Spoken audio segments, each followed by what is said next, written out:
በገዛ ደግሞ የዋጃትን የእግዚአብሔርን ቤተክርስቲያን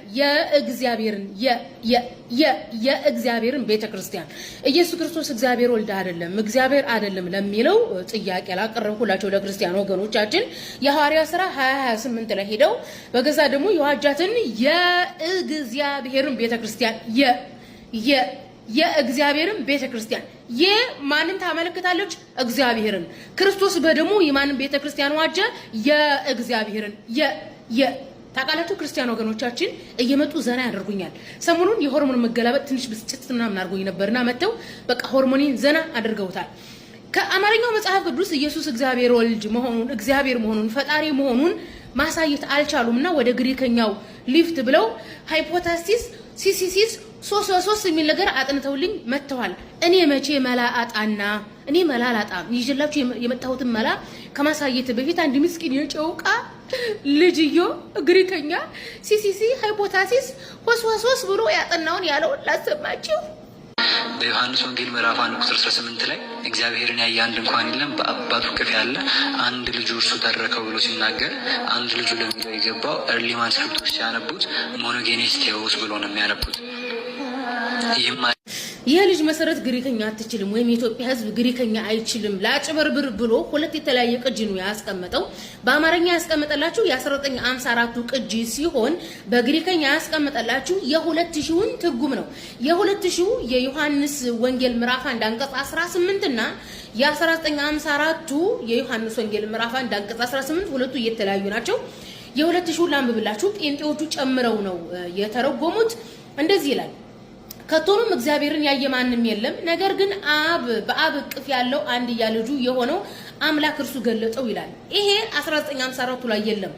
አምላክ እርሱ ገለጠው የሚለው ኢየሱስን አምላክ ብሎታል የ2000 ማለት ነው። የ1954 ግን ኢየሱስን አምላክ አይለውም። እዚህ ጋር ነው እንግዲህ ልጁ ያጨበረበ። የ1954 ዮሐንስ 1:18 እንደዚህ ይላል መቼም ቢሆን እግዚአብሔርን ያየው አንድስ እንኳን የለም በአባቱ እቅፍ ያለው አንድ ልጁ እርሱ ተረከው ይላል። ይሄ ትክክለኛውና ጤናማው ነው። ታዲያ ይሄ ትክክለኛና ጤናማ ከሆነ 2000 ላይ ያለው መጽሐፍ ቅዱስ ላይ ለምን ተጨመረ ከተባለ የግሪኩ ቅጂ ላይ የጥንቱ ላይ አግኝተነዋል በሚል ምክንያት ነው የጨመሩት። ግን ብዙ የቤተክርስቲያን አባቶች ክርክር ውስጥ የገቡበት ነው። ትክክለኛው የ1954 ላይ ያለው ነው። ልጁ ለማጭበርበር የሞከረው 2000 ላይ ያለው ይሄ በአባቱ እቅፍ ያለው አምላክ የሆነ ልጅ ምናምን የሚለውን ይሄ የ2000 አንድያ ልጅ የሆነው አምላክ የሚለው ሞኖጌኖስ ቲዎስ ነው በግሪከኛ። ነገር ግን የ1954ቱ ዮሐንስ 1:18 የ1954ቱ ዮሐንስ 1:18 በግሪከኛው ምን እንደምታውቃላችሁ? ሆሞኖጌኔስ ሂዮስ አንድያ ልጅ ሆሞኖጌኔስ ሂዮስ አንድያ ልጅ ነው። ትክክለኛው ይሄ ነው። እሱ ግን አጭበርብሮ አንድያ ልጅ የሆነ አምላክ የሚለውን በግሪከኛ ሞኖጌኔስ ቲዎስ ብሎ አጭበርብሮ መጥቷል። ስለዚህ ሞኖጌኔስ ቲዎስ የሚለው በኋላ የተጨመረውን ወይም በጥንተኛው ግሪከኛው ላይ አለ የሚለው ማጭበርበሪያ አታምጣ። እኔ ደግሞ ለዚህ ማጭበርበሪያ ጥሩ መፍትሄ አለኝ። በሌላ ጊዜ ሰርፕራይዝ አደርጋችኋለሁ ያልኩትን ዛሬ ሰርፕራይዝ ላድርግና ልገላግልህ። እሱ ምንድነው ኢንተርኔት ላይ ሄድኩና እግዚአብሔር ማለትም ጋዘ ፋዘር የሚለው በግሪከኛ ምን ይባላል ብዬ ስጠይቀው ቲዎስ ሆፓተር አለኝ። እግዚአብሔር ወልድ ወይም ጋዘሰን የሚለው ደግሞ በግሪከኛ ምን ይባላል ብዬ ስጠይቀው ቲዎስ ሆ ሂዮስ ነው። ከግሪከኛው መጽሐፍ ቅዱስ ቲዎስ ሆ ሂዮስ የሚል እግዚአብሔር ወልድ የሚል እስኪ አሳየን። የለም በግሪከኛው። በእንግሊዘኛው ጋዘሰን የሚል የለም። በአማርኛው እግዚአብሔር ወልድ የሚል የለም። በግሪከኛው ቲዎስ ሆ ሂዮስ የሚል የለም። ሰርፕራይዝ! እኔ እኮ በእናንተ ዘና በቃ እድሜ የሚርዝመው በእናንተ ምክንያት ነው። እድለቢስ አማኞች ናቸው አላልኳችሁም? እንደናንተ እድለቢስ አማኝ የለም እዚህ ምድር ላይ። እግዚአብሔር መንፈስ ቅዱስ ወይም God the Holy Spirit የሚባለው እንግሊዘኛው በግሪከኛው ምን ይባላል? ቲዎስ ቶ ፕኒውማ ቶ ሃጊዮን ፕኒውማ የሚለው ተቃለቹ ቻይንኛ ነው የሚመስለው። ቲዎስ ቶ ፕኒውማ ቶ ሃጊዮን የሚለው ግሪከኛው መጽሐፍ ቅዱስ ላይ የለም። ነገር ግን እግዚአብሔር አብ ወይም God the Father የሚለው አለ። እሱ ምንድነው ስሙ? ቲዎስ ሆፓተር የሚለው አለ። ይሄን ይመስላል የዛሬው ሰርፕራይዝ። እኔ እኮ በሚስጥር ሰርፕራይዙን ቀስ እያደረግኩ ልነግራችሁ ነበር። ምስኪን ጨውቃ እንዴት እንዳሳቁኝ ማለት ነው። አሳዝነውኛል የምር ግን ለማንኛውም ትድኑ ዘንድ ወደ ኢስላም ኑ። የግሪክ ስደተኞች የሚሉትን ሰምተን እንመለሳለን። ድሮ ክርስትና ከግሪክ ተሰዶ ወደ ኢትዮጵያ ነበር የመጣው። በዚህ ሰዓት ኢየሱስ እግዚአብሔር ነው የሚል ከአማርኛው መጽሐፍ ቅዱስ ማሳየት ስላልተቻለ ክርስቲያኖች ከኢትዮጵያ ወደ ግሪክ እየተሰደዱ ነው። ያለሽ ከ1954 ነው ያለሽ ማን ነው? እነዚህ ትራንስሌሽኖች የሚቀዱት ከቀደሙት ማኑስክሪፕቶች ከቀደሙት ደክታባት ነው። የቀደሙት ደክታባት በዚህ ቲክቶክ ላይ ለ5 ዓመት ከኔ ጋር አብረው የቆዩ ኦርቶዶክሶችና ፕሮቴስታንቶች ከአማርኛው መጽሐፍ ቅዱስ ኢየሱስን እግዚአብሔር ወልድ መሆኑን ማሳየት አቅቷቸው አልቅሰው ተስፋ ቆርጠው ቁጭ ብሏል። አዳዲስ ልጆች መጥተው ደግሞ እስኪ በግሪከኛ እንሞክረው መሰረት ግሪከኛ አትችልም ብለው የ1954ቱን አማርኛውን የ2000ውን ግሪከኛውን አምጥተው ለማጭበርበር ሲሞክሩ 1954ቱ ላይ ግሪከኛው ሆሞኖጎኖስ ሂዮስ የሚለውን ይህ የምታዩት ሰማያዊ ጽሑፍ ያለበት የ2000ና የ1954ቱን አምጥቼ በግሪከኛ እንዴት ፕሮናውንስ እንደሚደረግ መረጃ አድርጌ ሳሳየው ልጁ ሊቀጥፍ ሊያጭበረብር ያመጣው እንዳልተሳካለት ሲያቅ ምንድን ቢለኝ ጥሩ ነው ግሪከኛው ይቅርብሽ ካለኝ በኋላ ምንድነው ያረጋገጠልኝ? አይ ከ1954ቱ ይጀምራል ያለሽ ማን ነው ብለህ መልሰልኛል። ሰው አንተ ልትቀጥፍ ያመጣውን እንደነቃውብህ እንደመለስኩልህ ገብቷል። ስለዚህ የ1954ቱ ሆሞኖጎኖስ ሂዮስ የሚል ከሆነ የ2000 ሞኖጎኖስ ቲዮስ የሚል ከሆነ እነዚህ ሁለት የተለያዩ ናቸው።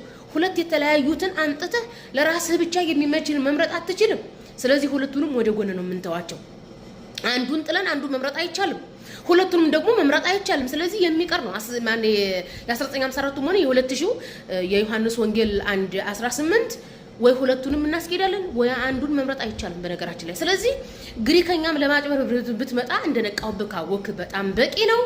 ምንድነው ያልከው ደግሞ አይ አባቶች ሞኖጎኖስ ቲዮስ ይላሉ ስትል ነበር። ታዲያ የአባቶች ለምንድነው ከሐዋርያት ጋር የማይገጥመው? ሐዋርያት ለምንድነው እግዚአብሔር ወልድ ብለው ያልሰበኩት? መጽሐፍ ቅዱስ ላይ እግዚአብሔር ወልድ በግሪከኛ ምን እንደሚባል ትናንትና ያልኩልህ ድገምልህ። እግዚአብሔር ወልድ በእንግሊዘኛ ጋዘሰን የሚለው በግሪከኛው ቲዮስ ሆህዮስ ነው። ታዲያ አባቶች ቲዮስ ሆህዮስ ያሉት ከሐዋርያቱ ጋር መግጠም አለበት። ሐዋርያቱ አዲስ ኪዳን ላይ ኢየሱስን ቲዮስ ሆህዮስ አላሉትም፣ ማለትም እግዚአብሔር ወልድ አላሉትም።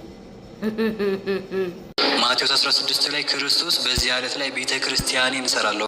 በግልጽ ሁኔታ ኢየሱስ እግዚአብሔር ነው ፈጣሪ ነው ተብሎ ስላልተሰበከ በሲስተማቲካሊ ኢየሱስን እግዚአብሔር እናደርጋለን ብለው ይነሳሉ ይፈርጣሉ ወገኖቻችን። እንግዲህ ማቴዎስ 16:18 ላይ ሄዶ ቤተ ክርስቲያኔን ዓለት ላይ እሰራለሁ ብሏል ኢየሱስ እና እግዚአብሔር ነው የሚል ነገር አምጥቷል። ሲጀመር ማቴዎስ 16:18 ላይ እየተናገረ ያለው ስለ ጴጥሮስ ነው፣ ስለ ስልጣን ነው። ኦኬ ኢየሱስ ክርስቶስ ከእግዚአብሔር ስልጣንን ተቀብሏል። ስልጣንን ለሐዋርያት ሰጥቷል። ሐዋርያት ደግሞ የሐዋርያት አለቃ ደግሞ ጴጥሮስ ነው። ስለዚህ ጴጥሮስ አንተ የሕያው የእግዚአብሔር ልጅ ነህ ብሎታል አይደለም? ስለዚህ የሐዋርያት አለቃ ማን ነው? ጴጥሮስ ነው። ስለዚህ ቤተክርስቲያንን አለት የተባለው ጴጥሮስ ነው። ይህን ይመስላል። እና ለምሳሌ አይደለም ከተባለ ኤፌሶን 2:20 ለምን ይላል? በሐዋርያትና በነብያት መሰረት ላይ ታንጻችኋል ማለት ነው። የታጠሩት ህዝቦች ናቸው። ስለዚህ ቤተክርስቲያን የተባለው ማለት ነው ህዝብ ነው። ህዝቡ በጴጥሮስ ላይ ታንጿል ማለት ነው የተቀመጠው። ስለዚህ ቤተክርስቲያን ህዝብ ነው። ስለ ስልጣን ነው ኢየሱስ እያወራ ያለው እንጂ ኢየሱስን ፈጣሪ ነኝ እያለ አይደለም። አይ እንደዛ ነው ካልክ ሐዋርያው ጴጥሮስ ለኤፌሶን ሰዎች በላክላችሁ ምዕራፍ 1 አንቀጽ 22 የ2000 እንየው። ኤፌሶን 1:22 ምንድነው የሚለው? እግዚአብሔርም ሁሉን ከእግሩ በታች ያስገዛለት በቤተ ክርስቲያንም በማንኛውም ነገር ላይ ራስ አድርጎ ሾመው። ቤተ ክርስቲያን የሱ ከሆነች ለምንድን ነው እግዚአብሔር ኢየሱስን በቤተ ክርስቲያን ላይ ራስ አድርጎ የሚሾመው? እስኪ መልስልን። ስልጣንንና መለኮትን መነጠል ካቃተህ ያኔ በድህ ማዘን ያለብህ። ስለዚህ በግሪከኛው ሂደት ተደበክ፣ እኔ አልቻልክም። እዚህ መተ ደግሞ የቃላት ጨዋታ ያስክ። ለማንኛውም የቤተ ክርስቲያንን አንድምታ ለማየት ሞክር። ማቴዎስ 16:18 አንድምታው ምንድነው የሚለው? አለት የተባለው ጴጥሮስ ነው ወይ? ቤተ ክርስቲያን የተባለው ህዝብ ነው ወይ? ስልጣን ነው ወይ የሚለውን እንጂ ስለ ኢየሱስ መለኮትነት አይደለም የሚያወራ ወገናችን። ይሄን ይመስላል።